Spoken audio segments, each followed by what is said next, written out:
आप देख रहे हैं the south Asian insider prime time news जोश इंडिया वेब टीवी पर। नमस्कार, आप देख रहे हैं जोश India web TV. The south Asian insider के प्राइम टाइम न्यूज बुलेटिन में देश दुनिया की तमाम बड़ी खबरों के साथ हर रोज की तरह मैं हूं गीता सक्सेना। आइए जान लेते हैं क्या है आज की हेडलाइंस। एलोपैथी चिकित्सा पद्धति को लेकर दिए योगाचार्य रामदेव के विवादित बयान से देश भर के डॉक्टर्स हैं खफा। कोविड-19 की दूसरी खतरनाक लहर को मात देने के लिए अब देश में हो रहे हैं वैक्सीन की उपलब्धता बढ़ाने के प्रयास। पंजाब कांग्रेस में चल रही खींचातान के बीच पार्टी में कैप्टन अमरिंदर सिंह ने साधे एक तीर से 3 निशाने। फिल्म इंडस्ट्री के मशहूर आर्ट डायरेक्टर मारुति राव काले का निधन।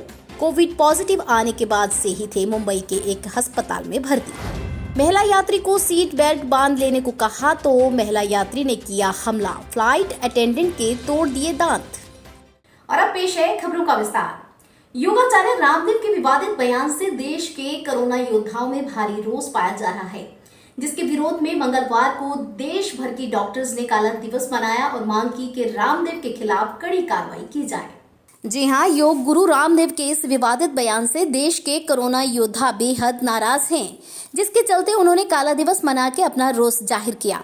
हालांकि इस दौरान डॉक्टरों ने यह भी कहा कि इसका मरीजों के उपचार पर कोई असर नहीं पड़ेगा और मरीजों का उपचार पहले की तरह पूरी शिद्दत के साथ किया जाएगा।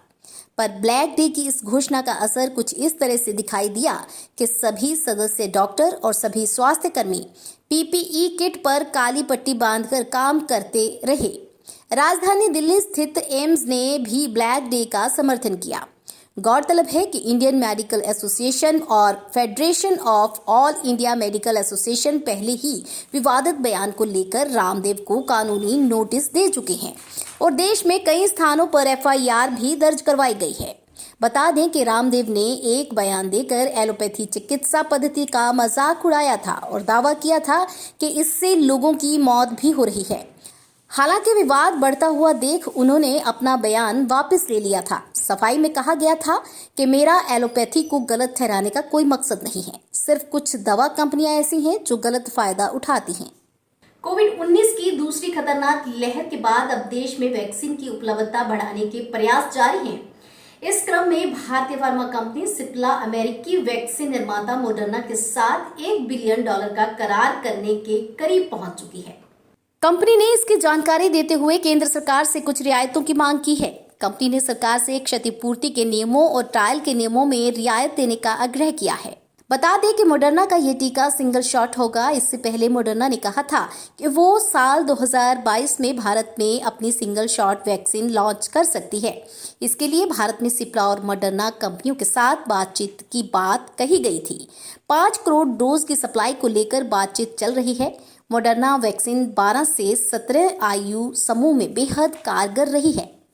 और उधर बात करें पंजाब की, तो पंजाब कांग्रेस में चल रही खींचातान और तकरारबाजी के बीच पार्टी में कैप्टन अमरिंदर सिंह और नवजोत सिंह सिद्धू की कटाक्षबाजी का चैप्टर जरा इस वक्त तूल पकड़ता हुआ दिखाई दे रहा है।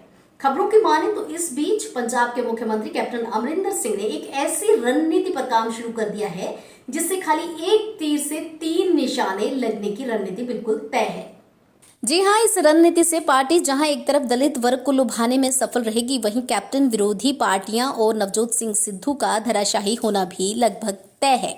जानकारी के अनुसार पंजाब के सीएम ने एक नई योजना बनाई है जिसके तहत पंजाब में 2 दलित चेहरों को आगे लाया जाएगा, जिनमें से एक को मंत्री पद तथा दूसरे को डिप्टी सीएम का पद सौंपा जाएगा। सूत्रों की माने तो इस योजना के तहत रविदास समाज तथा मजबी सिख समाज को अहमियत देने की तैयारी चल रही है और इनमें से एक को डिप्टी सीएम भी बनाया जा सकता है। गौरतलब है कि रविदास समाज से सुशील रिंकू या डॉक्टर राजकुमार तथा मजबी सिख से सुखविंदर डैनी या राजकुमार वेरका को कैबिनेट में स्थान मिल सकता है। पर यहाँ पर एक बात तो बिल्कुल साफ है कि कैप्टन अमरिंदर सिंह के इस रणनीतिक दाव पेच से पार्टी के अंदर तथा पार्टी के बाहर विरोधियों को तगड़ा झटका लग सकता है। और दूसरी सबसे अहम बात कि डिप्टी सीएम पद की उम्मीद लगाए बैठे नवजोत सिंह सिद्धू को भी इस प्लान से बड़ा झटका लगेगा। वहीं इसका सीधा प्रभाव वहां भी दिखाई देगा जहां कई विपक्षी दल पंजाब में सीएम या डिप्टी सीएम के पद को लेकर दलित समाज के साथ राजनीति कर रहे हैं। इन्हें भी कैप्टन के इस तिरछे निशाने से राजनीतिक झटका लगना तय है। सूत्रों के हवाले से खबर यह भी मिली है कि कैबिनेट में जल्दी ही बदलाव होने जा रहे हैं और इस सब में सिद्धू को कहां एडजस्ट किया जाएगा, यह बात कैप्टन तथा हाईकमान की बैठक के बाद ही साफ हो पाएगी। कोरोना वायरस की दूसरी लहर के कारण जहां अब तक कई स्टार्स इस वायरस की चपेट में आ चुके हैं, वहीं कई दिग्गज स्टार्स इस वायरस के चलते दुनिया को अलविदा भी कह चुकी हैं। और इसी लिस्ट में अब फिल्म इंडस्ट्री के मशहूर आर्ट डायरेक्टर मारुति राव काले का नाम भी शामिल हो चुका है। यहाँ फिल्म जगत के इस महान हस्ती का भी कोरोना से निधन हो गया है। बता दें कि मारुति राव काले ने 92 की उम्र में अंतिम सांस ली। वह कोविड पॉजिटिव आने के बाद से ही मुंबई के एक अस्पताल में भर्ती थे। इस बात की जानकारी उनकी बेटी कल्पना से मिली। उन्होंने कहा कि उनके पिता को कोरोना पॉजिटिव होने की खबर 7 मई को मिली थी। इसके बाद उन्हें होली फैमिली हॉस्पिटल में भर्ती करवाया गया था। इलाज के दौरान मारुति राव काले का 26 मई की रात को निधन हो गया। बता दें कि मारुति राव ने 100 से भी ज्यादा फिल्मों में आर्ट डायरेक्शन और सेट डिजाइनिंग का काम किया था। मारुति राव काले ने सौदागर, डिस्को डांसर, कसम पैदा करने वाले की, कमांडो, अजूबा, ईमान धर्म जैसी मशहूर फिल्मों में सेट डिजाइनिंग का काम किया था। इतना ही नहीं, उन्होंने फिल्म मुगले आजम का सेट तैयार करने में बतौर कारपेंटर भी काम किया था। खबर अमेरिका से है, जहां एक महिला यात्री ने फ्लाइट अटेंडेंट पर सिर्फ सीट बेल्ट लगाने का आग्रह करने पर हमला बोल दिया। इतना ही नहीं, उस महिला यात्री ने फ्लाइट अटेंडेंट के 2 दांत भी तोड़ डाले। हुआ यूं कि उस महिला यात्री से विमान में सफर के दौरान सिर्फ सीट बेल्ट बांध लेने को कहा गया था, लेकिन महिला यात्री बिगड़ गई और उस पर हमला बोल दिया। इस हमले में फ्लाइट अटेंडेंट के 2 दांत भी टूट गए। बता दें कि ये फ्लाइट अमेरिका के सैक्रामेंटो से सैन डिएगो जा रही थी। क्रू मेंबर की गलती सिर्फ इतनी ही थी कि उसने महिला यात्री को सीट बेल्ट लगाने के लिए बोल दिया।